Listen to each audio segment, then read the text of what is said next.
James Bond. Allow me to introduce myself.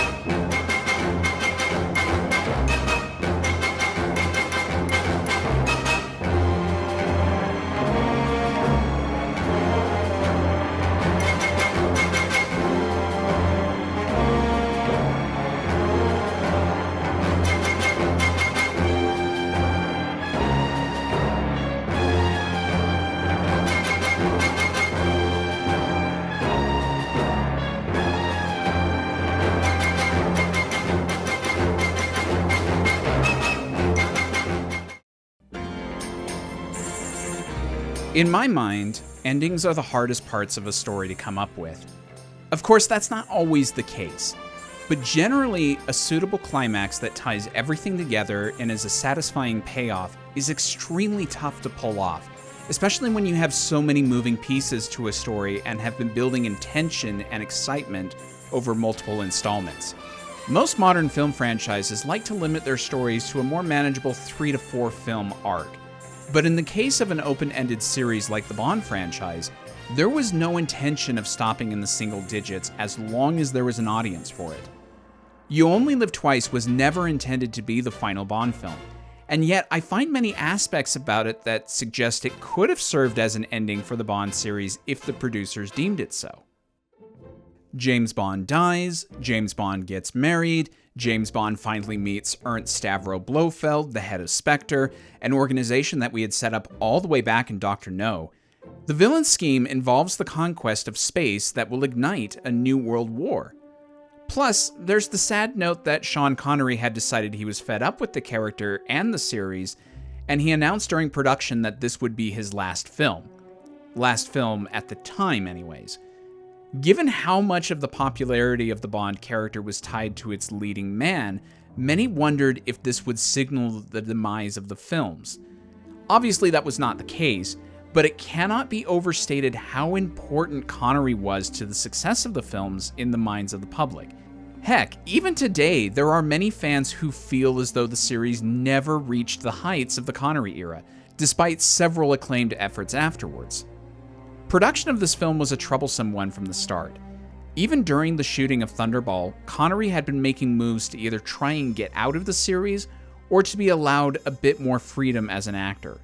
He was under contract for 6 films, but despite Cubby and Harry's attempts to placate their star, he felt like now was a good exit point.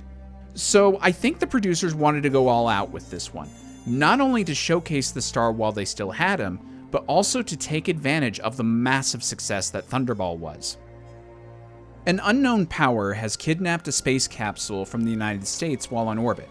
The US is quick to blame Russia, while Russia aggressively denies their claim.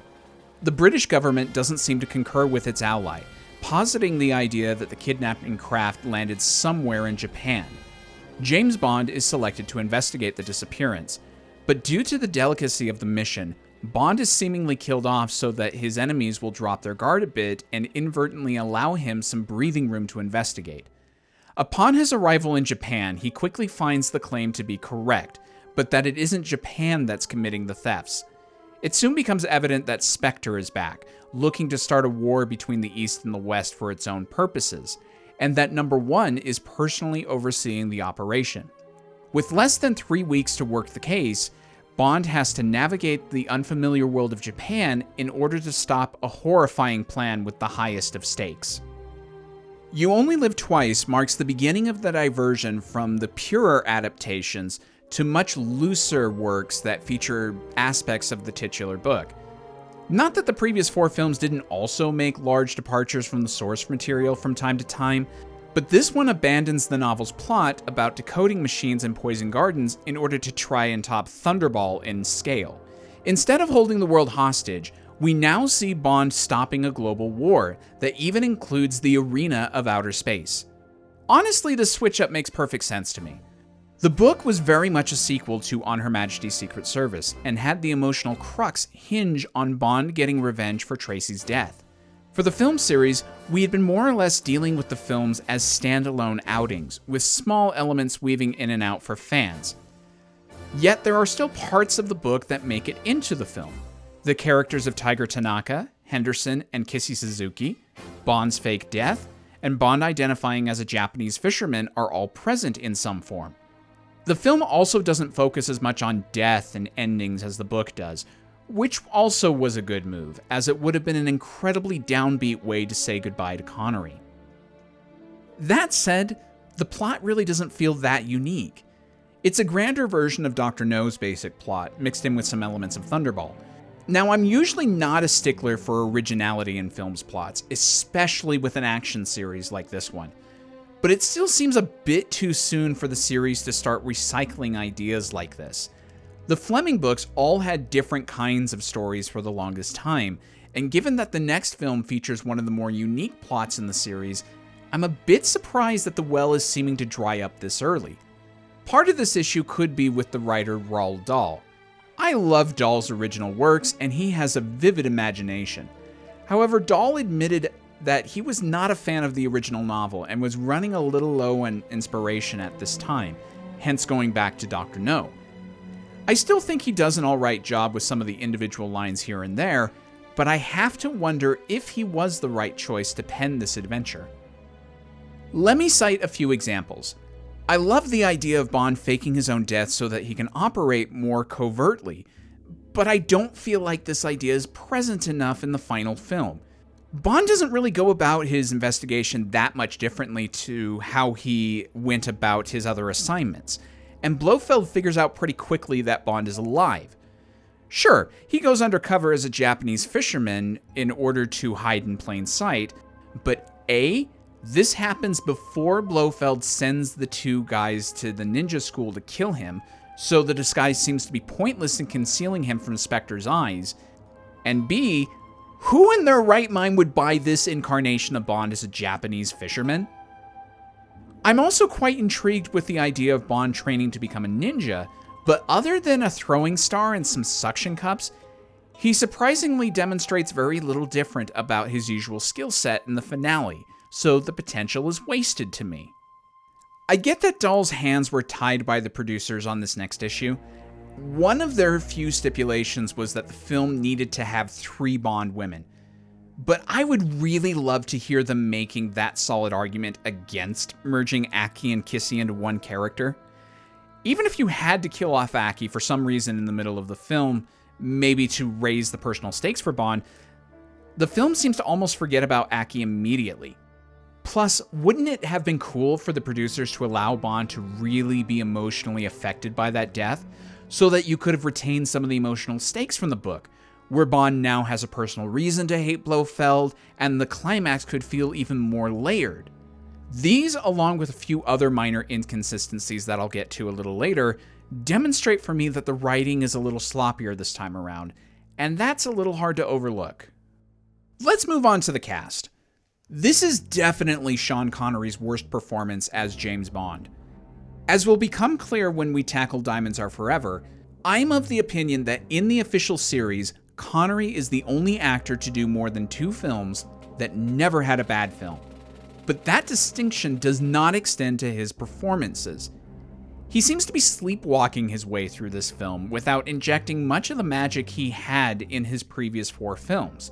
I'm honestly shocked how obvious it is from much of the footage that he is just here to earn a paycheck. It doesn't reach the Jennifer Lawrence level of I don't want to be here acting, but it's far closer to that than it should be. He does still have a few good moments throughout. I love his delivery of the reply to Helga Brandt's healthy chest line, and there are a few moments towards the end in the Spectre layer where he seems to do fine. If I can be frank, I feel like part of the reason I have trouble connecting with this film is because the leading man isn't doing his job of guiding the audience. As much as the fandom, including myself, like to give George Lazenby crap for the next film, he at least is trying there and seems to want to sell each moment as a character, even if he doesn't have the acting chops to do it. Lazenby is invested in his film. Connery for this one is not. And while that's certainly understandable given the circumstances surrounding this film, it reeks of an unprofessional attitude that is generally uncharacteristic of Connery. And I think that's a big problem. The shining light in the cast is Donald Pleasance. He doesn't get much screen time, but he makes the most of it. The scar down the eye and the bald head were genius choices. He looks like a deformed monster clothed in civility, and it's strikingly memorable. The monotone voice occasionally gives way to an unnatural venomous yell, and it's genuinely unsettling. While I stand by my previous statements that Telly Savalas is my favorite incarnation of the character, Pleasance's Blofeld is the most iconic, and I do wish he had either another film to work on or more screen time here. He's a great payoff to this anticipation we have had over several films now to finally see Blofeld's face. The other villains range from good to mediocre. I think Helga is the best of the rest of them. She never stood out as much as I would have liked, but she also doesn't slouch in her few scenes. The sequence with her in 007 on the Ningpo is a classic Bondian setup with great payoff. She also gets a solid death scene, being eaten by piranhas for failing to kill Bond. One problem I have with her may be somewhat circumstantial. A common complaint of the Connery films at the time was that Bond could always bang a woman to the side of good. While I'm not saying I wanted Helga to switch sides, after Thunderball's deconstruction with Fiona Volpe and 1967's Casino Royale's exaggeration with Agent Mimi, I'm starting to get a little sick of being reminded that this was a common complaint at the time, which is honestly a criticism I never shared. I never really had that much of an opinion of Mr. Osato, which is why I substituted him for Hans in the Henchman ranking video. He doesn't make me cringe at any point, but he's not threatening, he's not colorful, the performance is merely a functional one, and so I often forget he exists. Hans actually leaves much more of an impact for me, but for a bad reason. He has no performance, and the payoff is not satisfying. He's a brute that never stands as much of a challenge for Bond as he should. Oddjob was also a mute brute, and yet I felt like there was so much personality coming from Harold Sakata's performance that he became a scene stealer. Later in the series, we would get Jaws, and he also showcases how to be an immovable object while also making an impression. Part of my disappointment with Hans could be somewhat circumstantial, like my complaint with Helga. We've now had 5 strong blonde henchmen in the series, and all of them are improvements.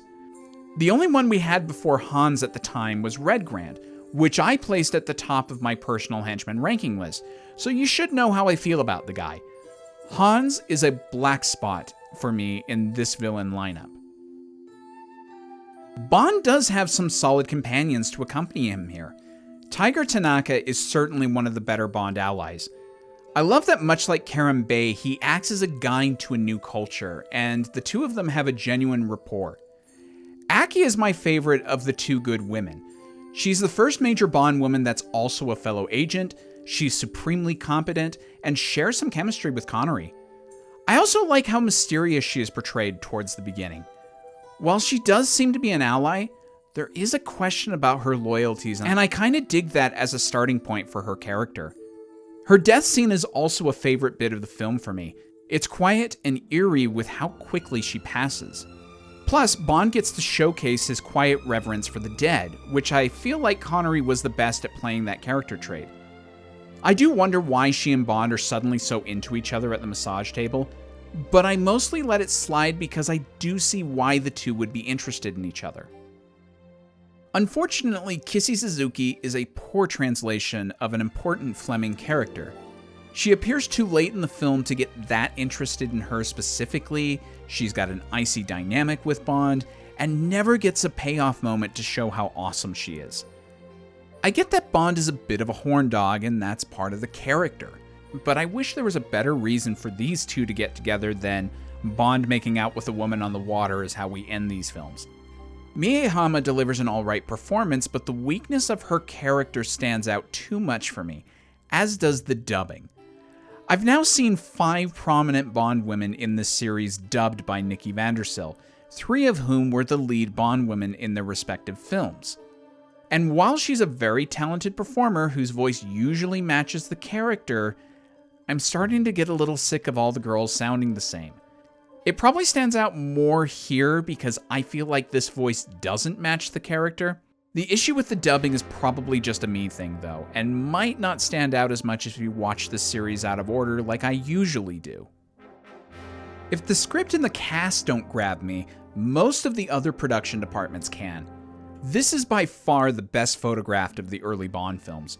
Freddie Young, the veteran cinematographer from Lawrence of Arabia, one of the most memorably photographed films of all time, brings his talents to this entry.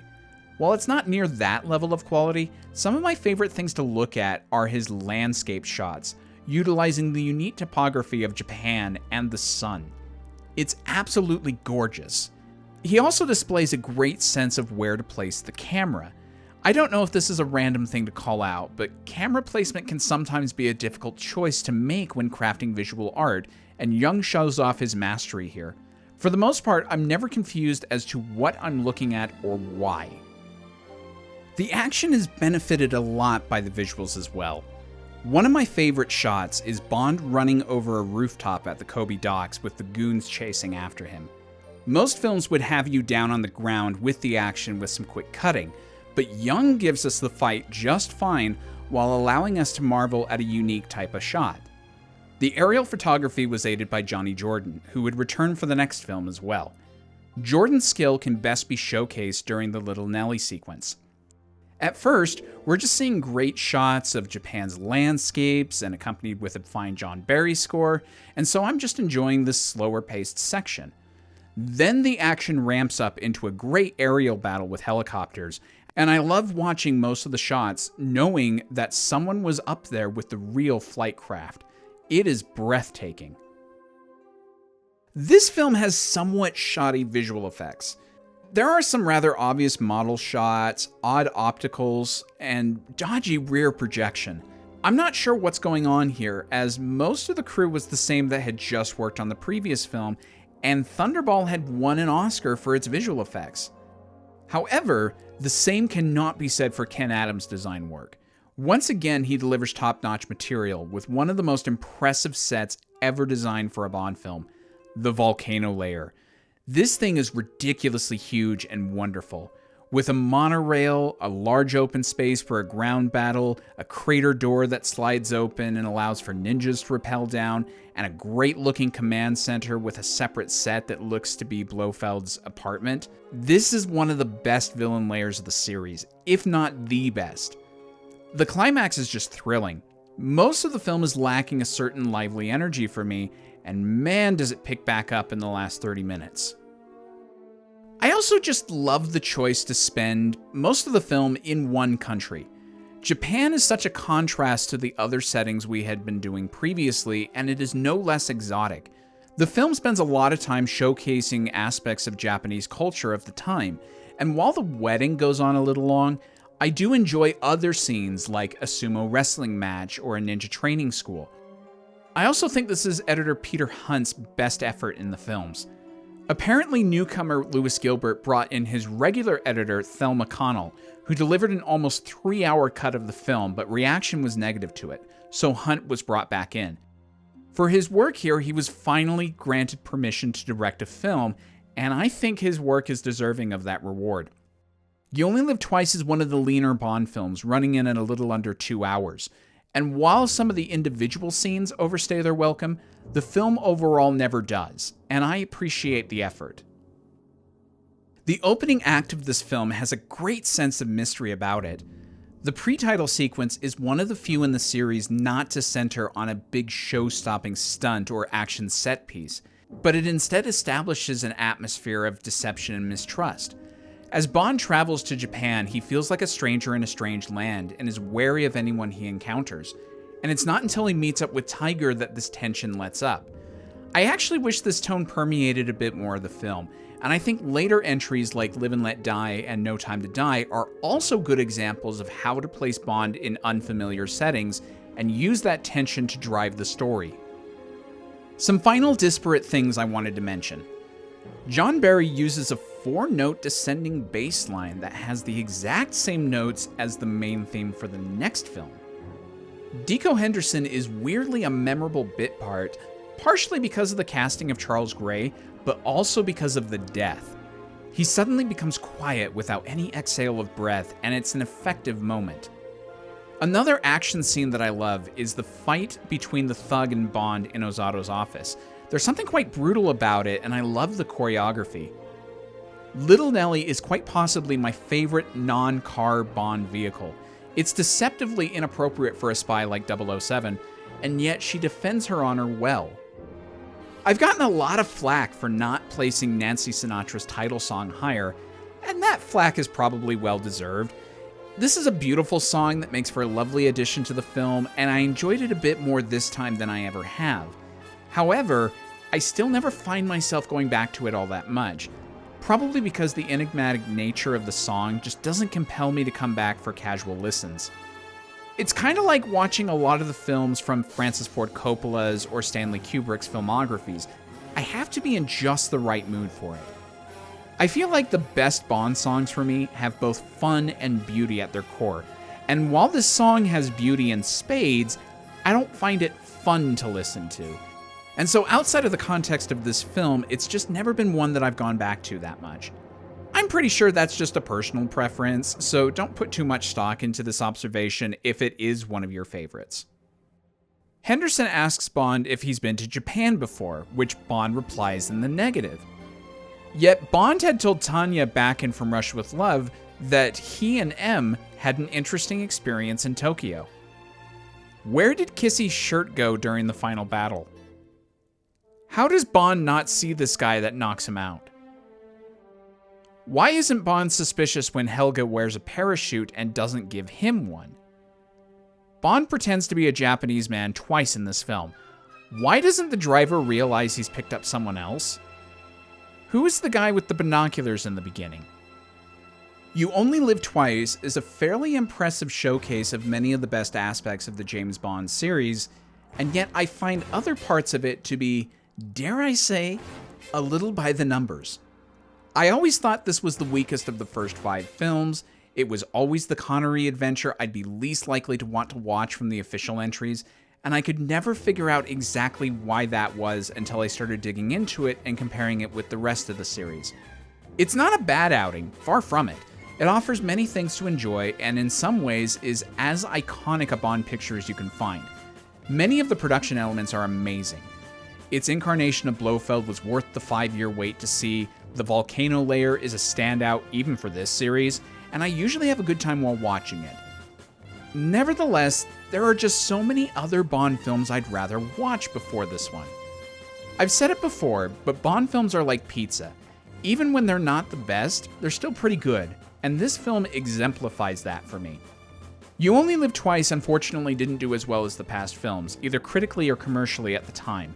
It was one of the lowest grossing of the series, second only to Dr. No, and with Sean Connery calling it quits, the series was thrust into a bit of a pickle.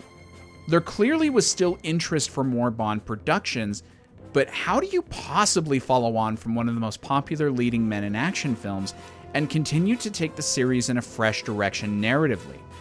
The producer's response to this issue was shocking. Positively shocking.